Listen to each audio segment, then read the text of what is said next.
Assalamualaikum warahmatullahi wabarakatuh. Alhamdulillah wassalatu wassalamu ala Rasulillah wa ala alihi wa sahbihi wa mawalah. Wala hawla wala quwwata illa billah. Man yahdillahu fala mudilla lahu wa man yudlil fala hadiyalah. Qala al-musannifu rahimahullahu ta'ala wa nafa'ana bi'ulumihi fid darain amin summa qad. Makalah yang ke-10. Qala an-nabiy Muhammad sallallahu alaihi wasallam, salasatu nafarin yudhilluhumullahu tahta dhilli arsyihi yawma la dhilla illa dhilluh.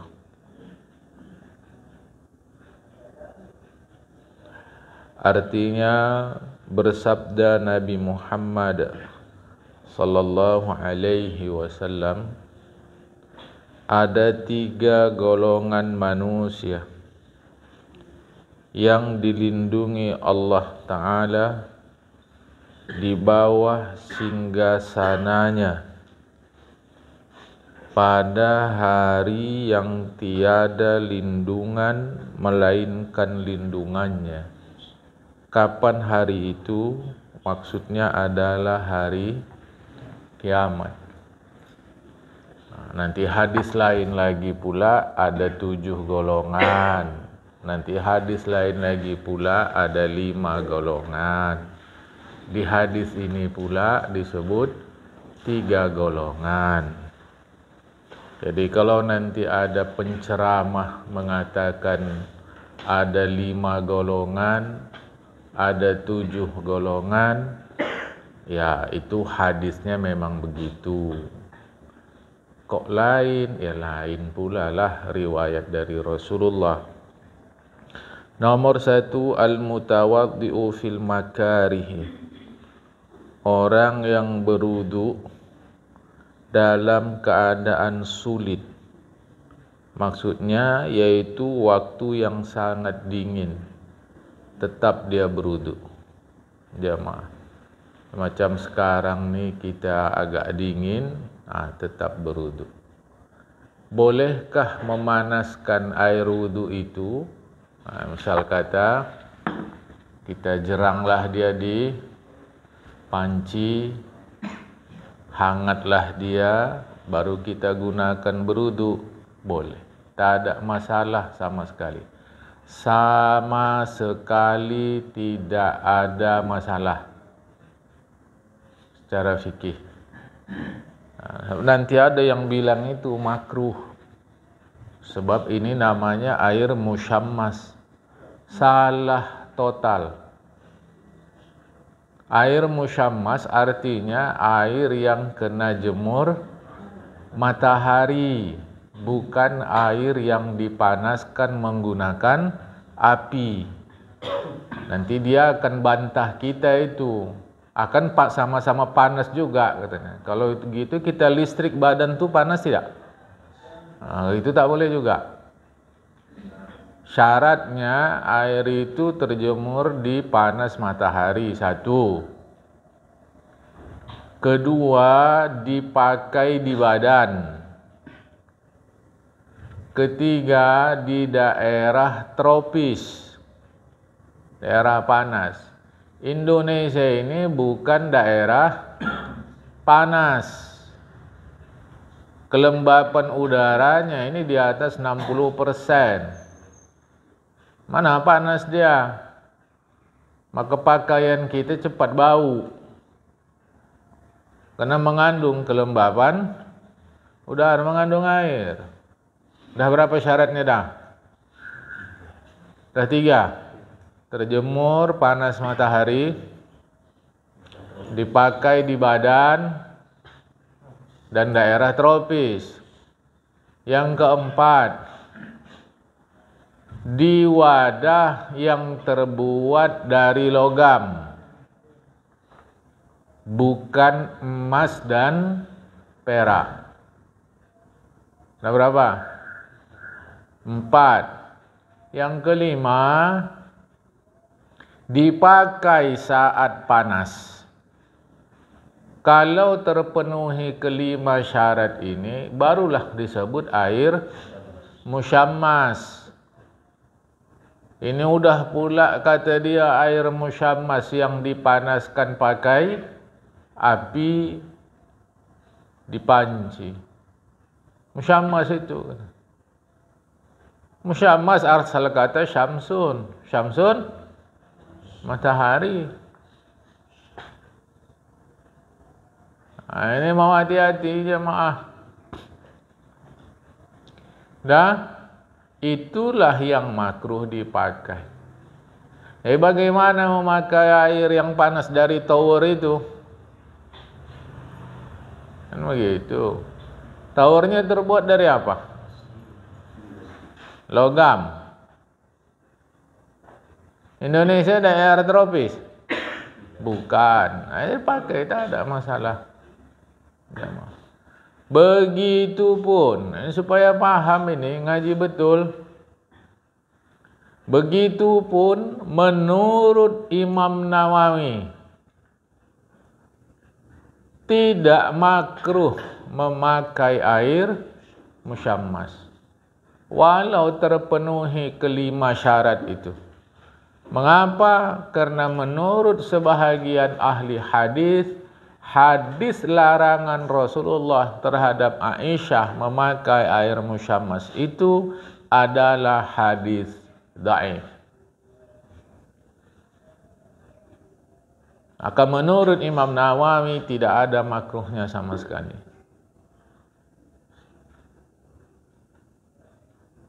Nah, jadi kalau kita pagi macam gini rasa dingin kali mau panaskan air sampai hangat saja dia untuk berwudu, tak ada makruhnya sama sekali. Sama sekali tak ada. Dan itu bukan air musyammas. Ya walaupun di dalam pepaya ada rasa manis, tak bisa disebut itu gula. Bagaimanapun manis gula berbeda dari manis pepaya. Bahwa di dalam pepaya ada unsur yang sama dengan gula. Ya. Bahwa air yang dipanaskan menggunakan api dan air yang terjemur matahari sama-sama panas. Ya. Tapi panasnya pasti berbeda. Tak sama. Nah, inilah yang repotnya kita ini jamaah. Kalau apa namanya nih ya, nanti kita bilang dia tak paham, marah nanti kan. Nah, begitulah dia ya. Jadi diantara yang dapat lindungan Allah Ta'ala, orang yang berwudu pada saat sulit. Maksudnya sulit waktu sangat dingin. Ya. Kedua, wal mashi ilal masajidi fi dhulami. Pergi ke masjid padahal suasananya gelap karena ingin mengerjakan sembahyang berjamaah. Jangan dipahami tak usah buat penerangan jalan ke masjid. Masjid mati lampu biarkan saja karena hadisnya dalam suasana gelap. Bukan itu. Maksud hadis adalah berusahalah tetap pergi sembahyang berjamaah jika memang situasi memungkinkan. Itu maksud dia. Sebab nanti ada saja yang berpikir menyimpang-nyimpang ini. Tak usah buat lampu jalan, terang nanti kurang fadilat awak ke masjid. Padahal dengan lampu itu insya Allah terlindungi atau selamat kita dari bahaya yang mungkin terjadi.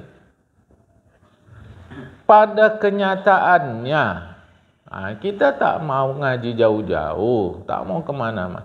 Pada kenyataannya jalan menuju ke musalla kita ini sebahagiannya berlubang. Sama ada yang jalan kaki atau menggunakan kendaraan, mungkin saja itu terperosok ke dalam lubang. Lah kalau ada lampu terang, kan bisa dia dihindar-hindar sikit. Jemaah, ini pada kenyataan. Jadi maksud hadis ini, kalaulah sesuai dengan segala aturannya, maka usahakan pergi sembahyang berjamaah. 2, 3. Wa mut'imul ja'i', dan memberi makan orang yang lapar. Prinsipnya adalah merasakan sulit yang dirasakan orang lain. Ini prinsipnya jemaah. Kalau pakai bahasa orang sekarang namanya empati. Apa yang orang sulit rasa, kita rasa. Dan alhamdulillah, kesulitan yang dirasa orang bagi kita, alhamdulillah sudah lewat pula. Dia yang belum dan Allah beri lebih. Bantukan dia. Bukan mesti makan. Hanya disebut makan karena itulah yang paling pokok dalam hidup kita ini. Kita tak akan bisa hidup kalau tidak makan. Nanti ada yang bantah nih, kalau Allah mau kan bisa. Tak usah makan. Itulah yang mencampur-campur kaji itu. Itu kan ceritanya tauhid. Kalau begitu cara dia membantah, kita bantah balik. Kalau Allah mau, kau jadi nabi pun bisa. Bisa enggak? Ada nabi ke-26? Enggak bisa enggak? Ya bisa. Kalau Allah mau, apa masalah? Hari apa ini? Ahad. Allah buat nanti siang kiamat. Bisa tidak? Apa masalah? Kalau gitu cara membantah, ini bukan bantahan ilmu. Jamaah. Allah sudah tetapkan melalui Rasulullah bahwa aku adalah Nabi yang terakhir. Maka mustahil Allah menyelisihi janjinya. Allah tak akan buat itu. Jamaah. Allah sudah katakan melalui hadis Rasulullah, kiamat terjadi pagi hari Jumat. Allah tak akan menyelisihi janjinya. Ini hati-hatilah, jangan kita dipobodoh-bodoh terus. Kan bisa-bisa aja itu kalau Allah mau. Kalau Allah mau. Sedangkan Rasulullah sudah bilang jangan pakai lau. Apa lau? Kalau Allah mau, kita duduk di sini satu orang, sedang duduk gini, tiba-tiba datang untuk satu orang satu goni penuh emas 24 karat. Bisa tak? Cobalah. Kan rusak kaji begini. Jadi enggak yakin kau sama Allah. Kalau Allah bisa. Inilah berarti yang mengacau nih, jemaah. Karena makin ke belakang ini kita perhatikan, makin suka kali kita terpesona pada hal-hal yang nampaknya gaib, padahal bukan. Kena penampilannya, kena bahasa Arabnya, kena dia kutip Al-Quran, kena dia kutip hadis Rasulullah, kena dia kutip syair Arab. Lantas kita pun terpesona. Jadi satu di antara yang tiga itu adalah mut'imul ja'i, memberi makan orang lapar. Kalau gitu wirid-wirid itu tak usah, tak masuklah dalam sini. Karena itu orang kenyang. Bukan itu prinsipnya. Prinsipnya kita merasakan sulit yang dirasakan orang lain. Dan alhamdulillah Allah beri kita lebih, kita bantukan lebih kita untuk orang lain, jemaah. Karena memang pada kenyataan hidup kita ini ada orang-orang yang pikirannya itu katalah terbatas sekali, jemaah. Terbatas sekali. Yuk kita makan di kedai itu. Saya yang traktir. Aja makan, tapi tak dipesannya minum. Karena kawan tu tadi ngajak hanya Makan. Ya salam. Minum masuklah itu dalam makan. Ya macam kita kalau keluar rumah sebut cari makan apa cari minum? Kan cari makan.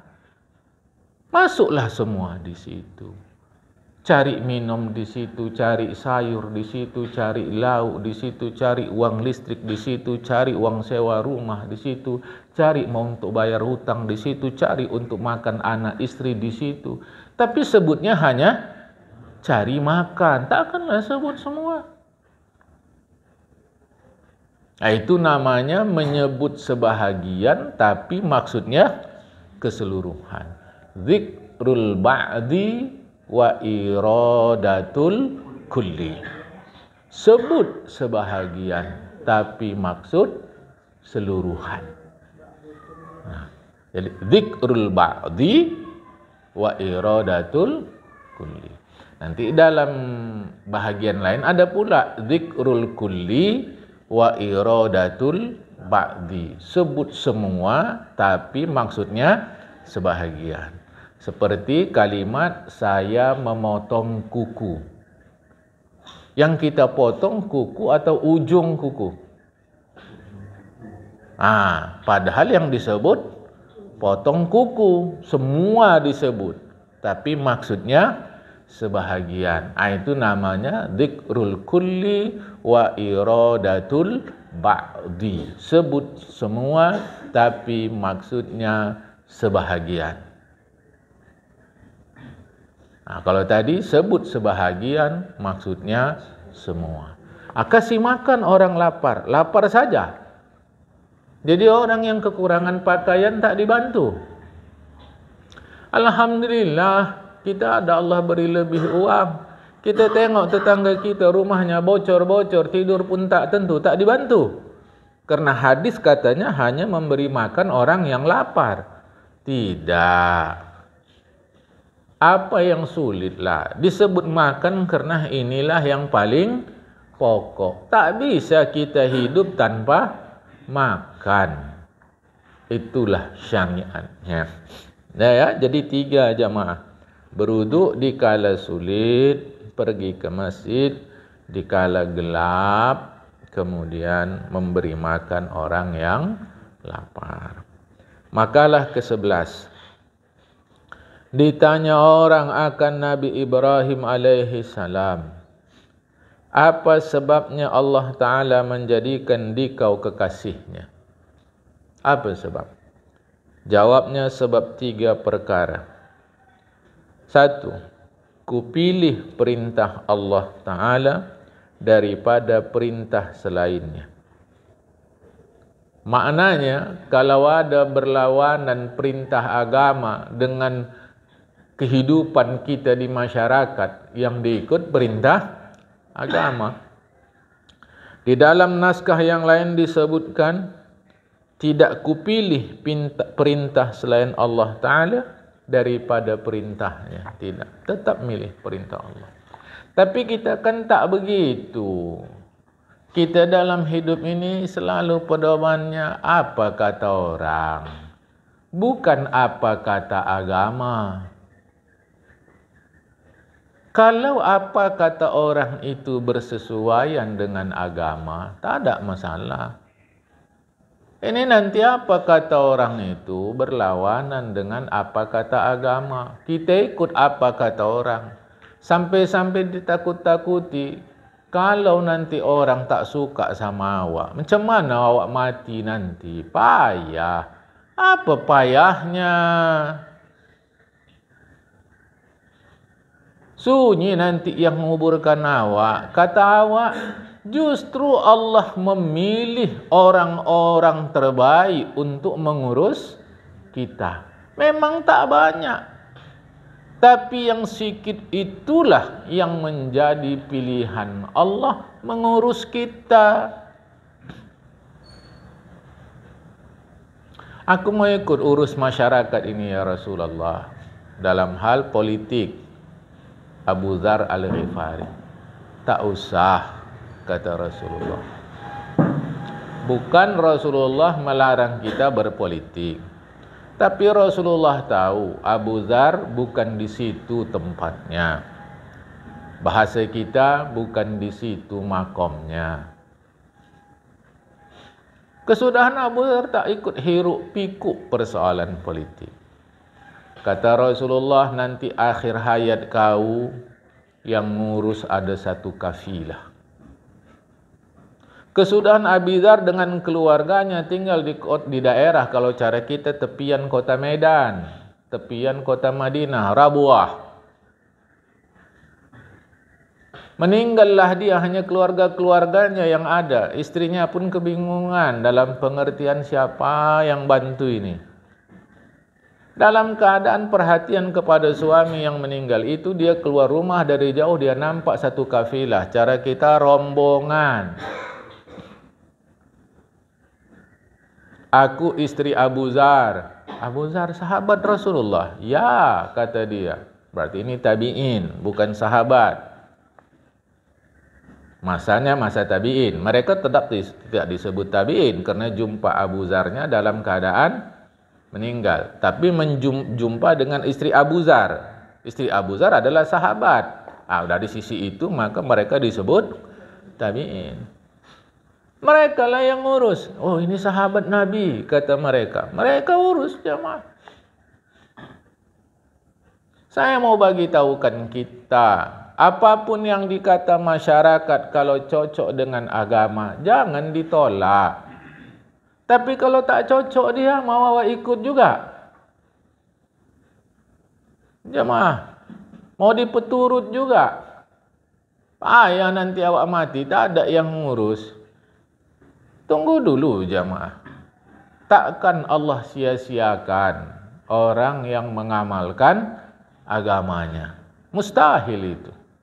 Memanglah sunyi, tetapi justru yang sunyi itulah yang menjadi pilihan Allah mengurus kita. Ini mau hati-hati.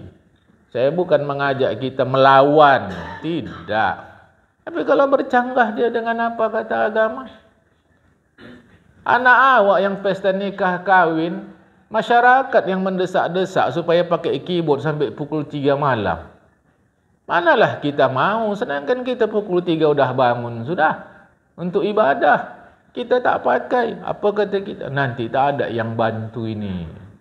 Mestilah awak buatkan. Okey, pukul berapa orang keyboard, orang tamu tu paling akhir datang? Adat-adatnya 10 malam. Okay. Ngapa keyboard tu sampai pukul 2? Siapa lagi yang mau dihibur itu? Jemaah, berbauan dari mulut orang tu khamar tadi. Awak mengaji besok, coba dulu. Nanti tak suka orang sunyi yang datang nanti pesta nikah anak kita.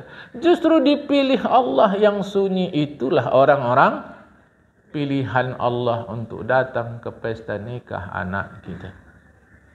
Udah begini nanti mau pula sakinah, mawaddah, rahmah. Macam mana lagi ni jemaah?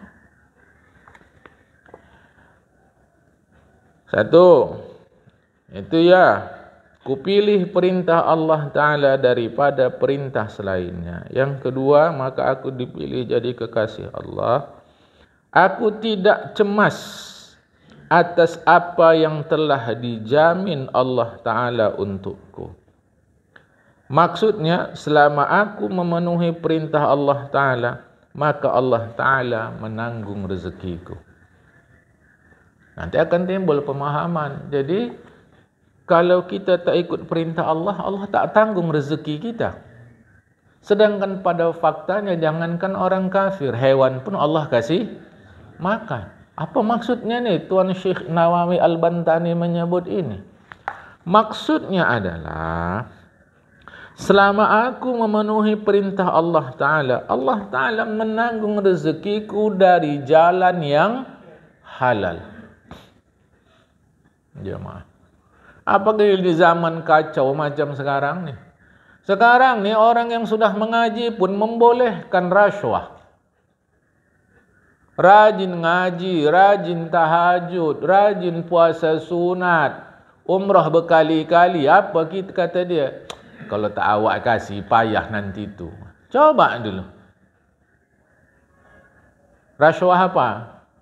Suap. Zamannya ni. Untuk sekolah agama pun suap. Maka kalau kita dekat dengan Allah Subhanahu wa taala, tak usah cemas. Insya-Allah Allah sendiri yang mengalirkan rezeki yang halal itu. Dulu sebelum kita dekat dengan Allah, mencari duit itu mudah saja, banyak saja. Setelah dekat kok terasa sulit. Padahal sebenarnya bukan sulit, tapi sikit. Berbanding dulu waktu kita jauh dari Allah, mudah kali duit datang. Ini setelah kita dekat dengan Allah, sikit datang. Rupanya yang banyak dulu campur di dalamnya. Haram ada, syubhat ada, halal ada. Setelah kita dekat dengan Allah, Allah rawat kita. Tak ridha Allah yang masuk ke dalam rumah kita kecuali yang halal. Tapi memang sikit. Dulu waktu banyak, mudah aja kita kemana mau pergi enak, bisa saja. Tapi setelah dekat dengan Allah, kok rasanya macam susah kemana-mana. Memang Allah tak ridha kau pergi ke sana. Itu kata Nabi Ibrahim alaihissalam. Dia tak ada cemas-cemas. Bukan berarti kita setuju atas kezaliman pihak lain.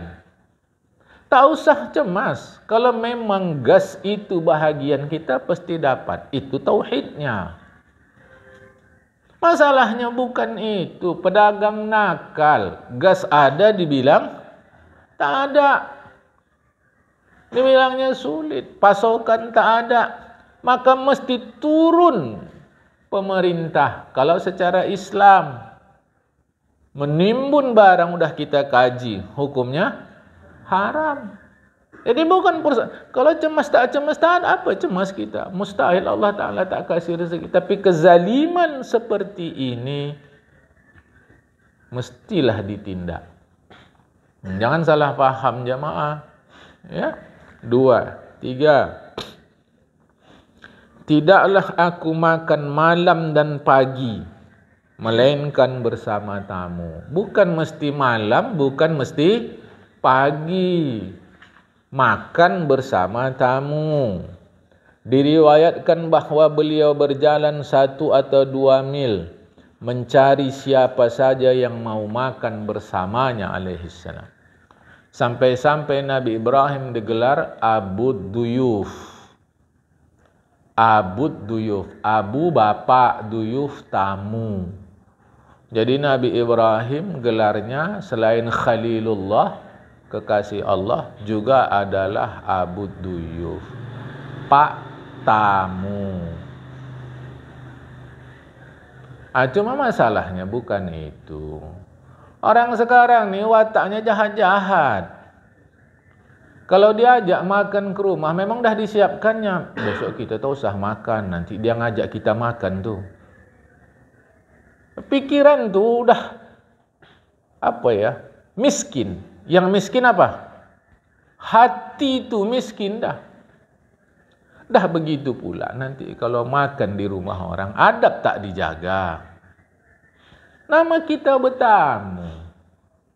Walaupun tuan rumah kata makan sekenyang-kenyangnya, adalah adab kita.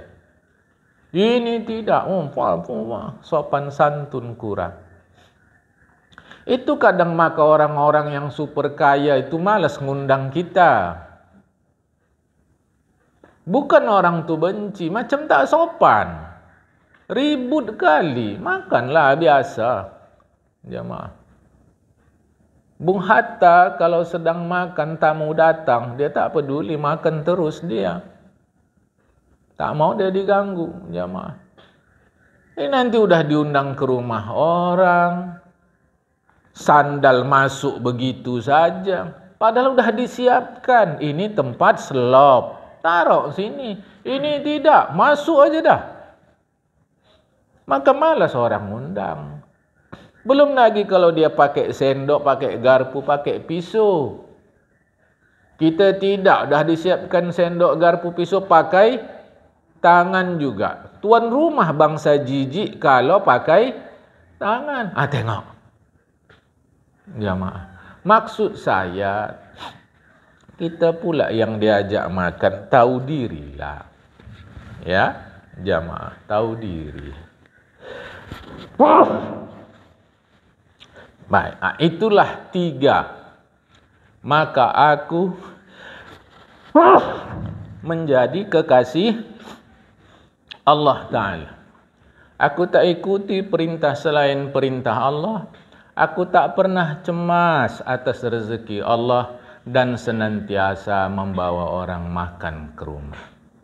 Kata kuncinya adalah empati tadi, jamaah. Ya.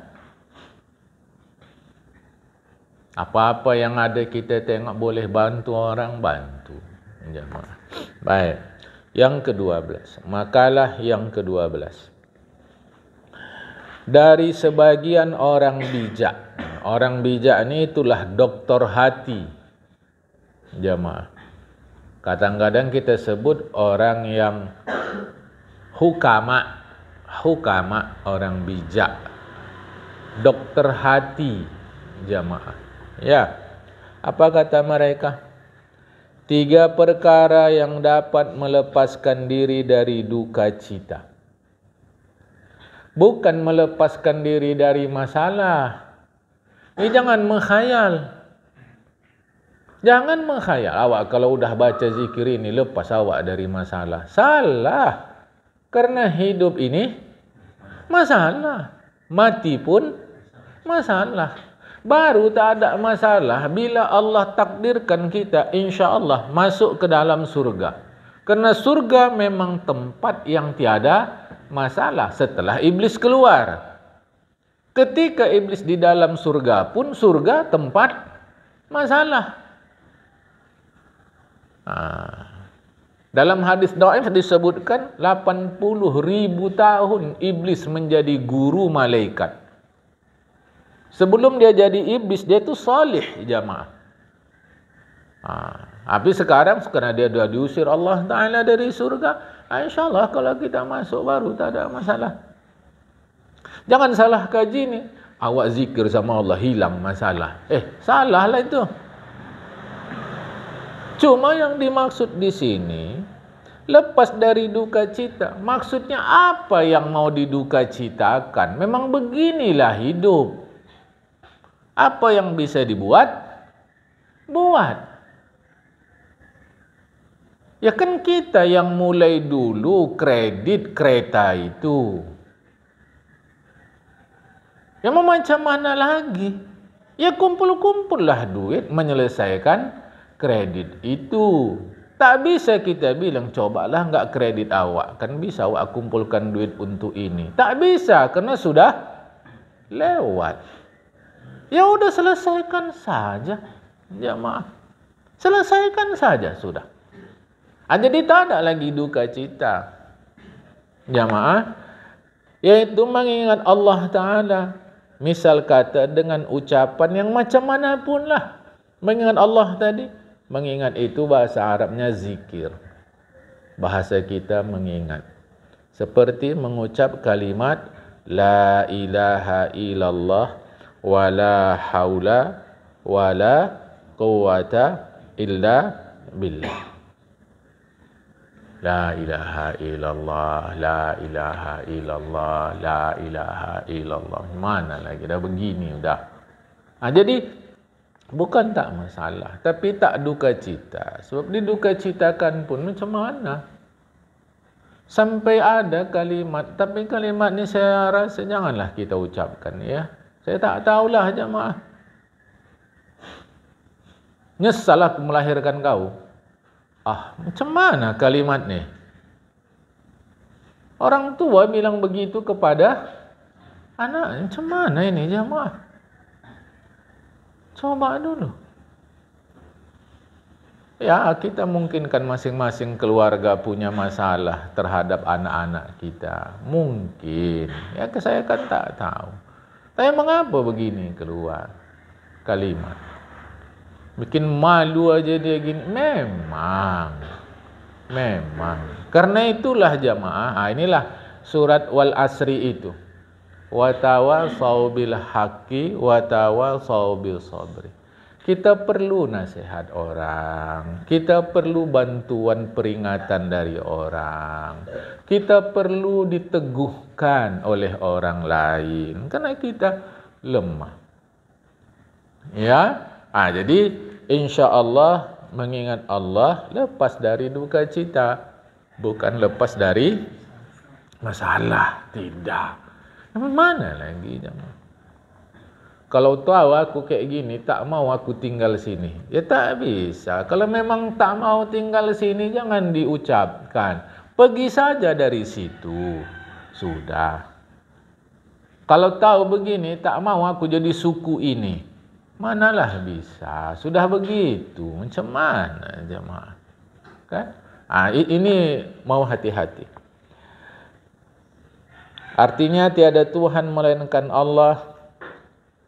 Tiada daya dan upaya melainkan dengan Allah. Ini diterjemahkan oleh ulama. Tiada daya menjauhkan diri dari maksiat. Dan tiada upaya berbuat taat melainkan dengan Allah. Itu maksudnya. Jadi, la haula anil maksiyati wala quwwata ila atau bit ta'ati illa billah. Jadi la haula anil ma'siyati wala quwwata ila ta'ati illa billah. Tiada daya menjauhkan diri dari maksiat dan tiada upaya kepada berbuat taat melainkan dengan Allah. Apa makna dia? Kita tak bisa buat taat. Kita tak bisa jauh dari maksiat kalau tidak izin Allah. Ya. Atau bermunajatlah dia. Ini panjang jemaah. Bermunajat bisalah dimaksudkan berdoa. Tapi arti munajat semula adalah berbisik-bisik dengan Allah. Seperti ya mughitha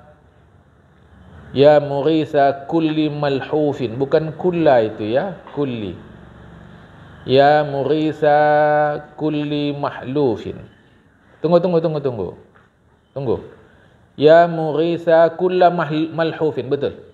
Ya mughitha kulla malhufin. Bisa ya. Dan seterusnya. Ya mujiba kulla muttarrin da'ahu wa ya haliman ala kulli dhi hafwatin asahu wa ya qaiman bil kifayati liman atharahu ala dunyahu, dan seterusnya. Kita baca terjemahnya. Artinya, duhai penolong orang yang meminta tolong, kini dia memanggilnya. Kini dia maksudnya orang yang minta tolong, memanggilnya, memanggil penolong. Itulah Allah Subhanahu Ta'ala. Duhai yang memenuhi harapan orang yang mengalami kesempitan, kini dia berdoa kepadanya.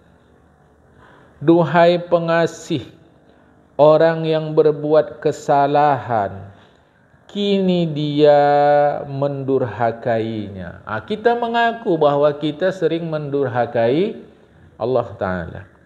Duhai yang bertanggung jawab memenuhi keperluan orang yang mendahulukan kehidupan dunianya. Kita mengaku bahwa selama ini memenuhi, lebih kita urus kehidupan dunia daripada keselamatan kita di akhirat.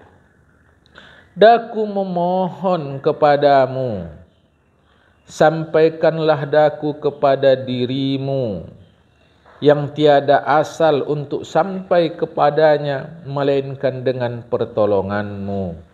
Kita mohon sampai kepada Allah Ta'ala. Apa maksud sampai ini? Maksud sampai ini adalah kita mendapat rahmat garis miring kasih sayang Allah. Itu yang kita minta, jemaah. Dan tiada dapat menolak sesuatu yang tidak ditolak melainkan dengan kekuatanmu.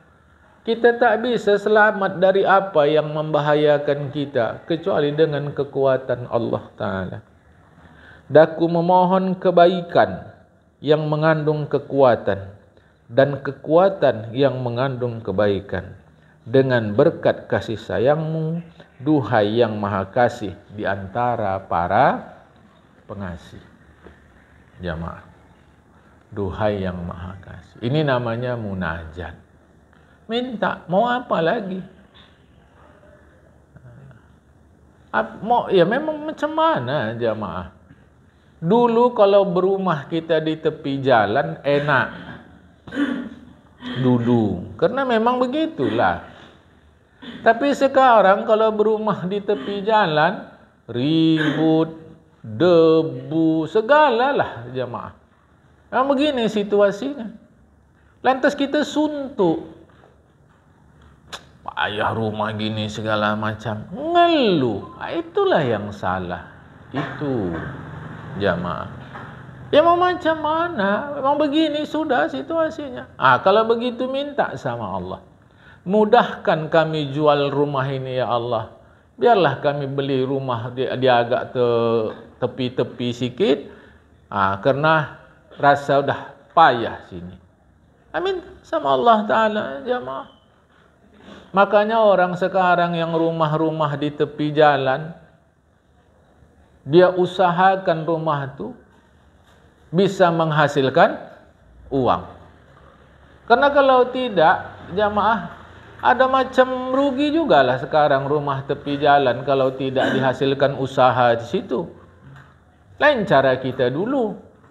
Kalau dulu rumah tepi jalan memang enaklah. Sekarang ribut, kendaraan bertambah, debu abu, orang ramai. Alhamdulillah, aku buatlah kedai minum di tepi jalan. Singgah orang minum, dapatlah dia duit.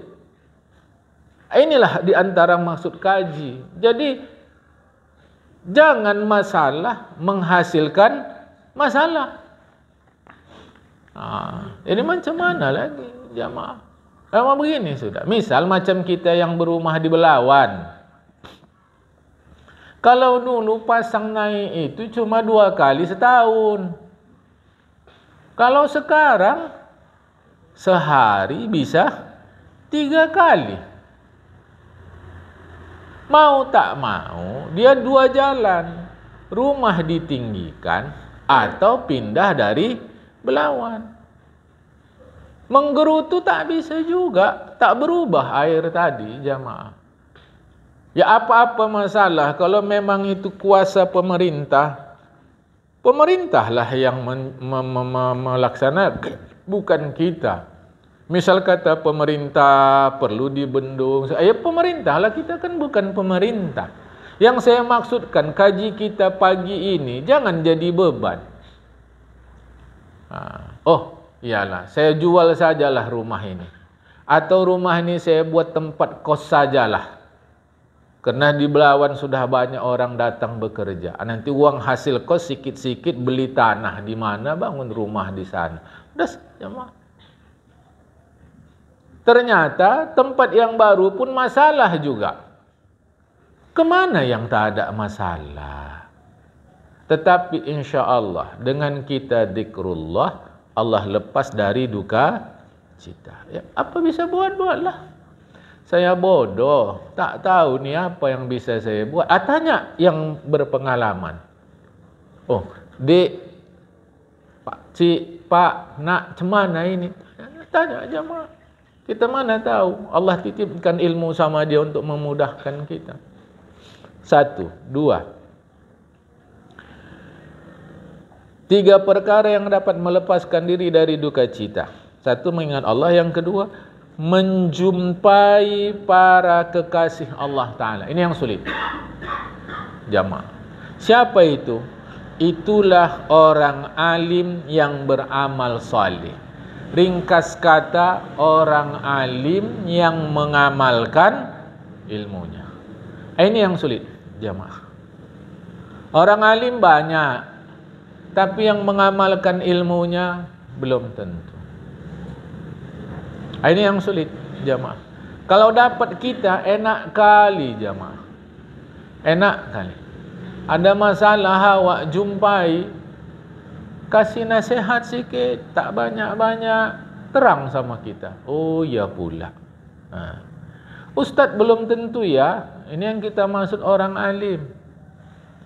Ya, ini mau hati-hati jamaah. Jangan terpesona pada penampilan. Makin ke belakang kadang-kadang saya tengok kita umat Islam ini mudah kali terpesona pada penampilan. Orang alim yang mengamalkan ilmunya, salih dia. Nah, kalau kita jumpa kekasih Allah macam gini, enak kan? Enak jamaah. Apa-apa awak ada masalah jumpa ya, kasih tahu. Ya. Ketiga, kalau tak dapat pula orang alim mendengar nasihat orang bijak yang menunjukkan kepada kebaikan dunia dan akhirat. Kita perlu nasihat. Kadang gini jemaah ya, kadang kita suka salah nih. Dia orang alim, masa awak nasihati? Enggak. Kadang-kadang si orang alim punya pengalaman yang berbeda dari kita. Ternyata pengalaman kita itu bermanfaat bagi si alim. Ini kadang-kadang kita silap nih. Kita anggap kalau dia orang alim tahu segalanya. Ya enggak. Tahu-tahu dia nanya kita, ini macam mana Pak? Ini macam mana nak? Kata si orang alim tadi. Kita segan kita. Tidak. Boleh jadi dari pengalaman kita ada satu kebijakan yang bermanfaat bagi orang lain, jamaah. Kalau tak dapat kita yang kedua, yang ketiga nih, yaitu orang yang menunjukkan kita kepada kebaikan dunia dan akhirat. Jamaah. Senang kita kalau dapat nasihat. Meskipun kadang-kadang nasihat itu agak sulit untuk kita kerjakan. Tapi kita dapat pedoman. Kita dapat lampu. Kita dapat pembimbing. Nasihat itu perlu. Ya. Makalah ke-13. Dari Hasan Basri radhiyallahu anhu. Basri artinya orang yang berasal atau tinggal di kota Basrah. Basrah itu Irak. Beliau termasuk pemuka tabi'in. Tabi'in ini berjumpa dengan sahabat, beriman kepada Rasul dan mati dalam keadaan beriman. Kata Syekh Hasan Basri, siapa saja yang tiada beradab, tidak dianggap ilmunya. Tengok tu. Siapa saja yang tiada beradab bersama Allah Ta'ala dan makhluknya, tidak dianggap ilmunya. Maka adab itu penting jamaah. Adab menuntut ilmu, adab menyampaikan ilmu. Di antara adab kita menuntut ilmu, kalau pegang kitab-kitab tu jangan diletak di lantai. Di antara adab menuntut ilmu, jangan buat kacau dalam menuntut ilmu. Misal kacau apa? Cerita-cerita sana sini. Kalau cara sekarang sampai hidupkan handphone. Itu tidak adab dalam ilmu. Kita tengok gulai tadi mewah, bukan tanggung. Sampai kalau bahasa kita di Medan sini ngences pun awak tengok dia. Tapi begitu dimakan tawar rasa gulai tadi. Padahal ikan yang dimasak ikan mahal. Wadahnya pun kita tengok mangkoknya mewah. Sendoknya pun antik, tapi dimakan tawar karena kurang garam. Itulah orang yang berilmu tapi tidak beradab. Makanya dulu jamaah kalau kita mengaji, mau bertanya sama guru pun, minta izin tuan. Sampai begitu diajarkan. Kalau si tuan kata tak izin, tak terus kita bertanya. Adab dalam menuntut ilmu. Ini sekarang, orang sekarang mengaji, suka-suka dia saja. Duduk semau dia, kitab semau dia, sambil ngaji, sambil cerita. Belum lagi nanti dia mengupdate status dia waktu ngaji. Handphonenya hidup, suaranya kuat. Wah, ini luar biasa jamaah. Adab. Apakah saya yang menyampaikan adab ini sudah beradab secara penuh? Belum juga, kena yang tahu saya. Jamaah. Tapi kita berlomba-lomba. Maka kata Syekh Hasan Basri, yang tidak beradab tidak dianggap ilmunya. Jadi saya tak beradab lah ini sambil ngaji selonjor. Kadang-kadang si ustaznya tak tahu itu. Tak beradab nih ngaji kok selonjor. Okey, kalau yang begini kita maunya kasih tahu supaya dia jangan salah sangka. Saya ni kaki tak bisa kalau tak selonjor. Selonjor. Tapi kalau gurunya yang sudah paham dia, selonjor pun selonjorlah. Apa masalah? Jamaah. Kadang-kadang bahkan dalam ngaji ni bukan selonjor saja dia. Sampai dia bawa bantal untuk punggung dia. Karena kalau sandar lama di dinding macam cara kita tak tahan. Dia mesti bawa bawa tak ada masalah. Berarti tak beradab. Tidak. Karena ini sudah situasinya darurat. Jadi saya tetap selonjor. Tak ada masalah jamaah. Sama sekali. Letak bantal, tak ada masalah. Saya agak susah lah kalau gini. Dalam ngaji ni mau nanti setengah jam sekali baring cara kita golek. Golek. Habis tu nanti kalau dah elok lagi, duduk lagi, apa masalahnya? Ini tidak disebut tidak beradab. Tidak. Tetap orang ini disebut beradab. Karena memang situasi dia. Macam mana? Kita malah alhamdulillah. Sakit-sakit pun tetap pergi ngaji. Sakit tidak. Tapi kena sudah tua. Maklumlah. Tetap juga pergi ngaji. Apa masalah? Tapi kalau macam kita yang sedang baik-baik begini. Wah, tak betul jamaah.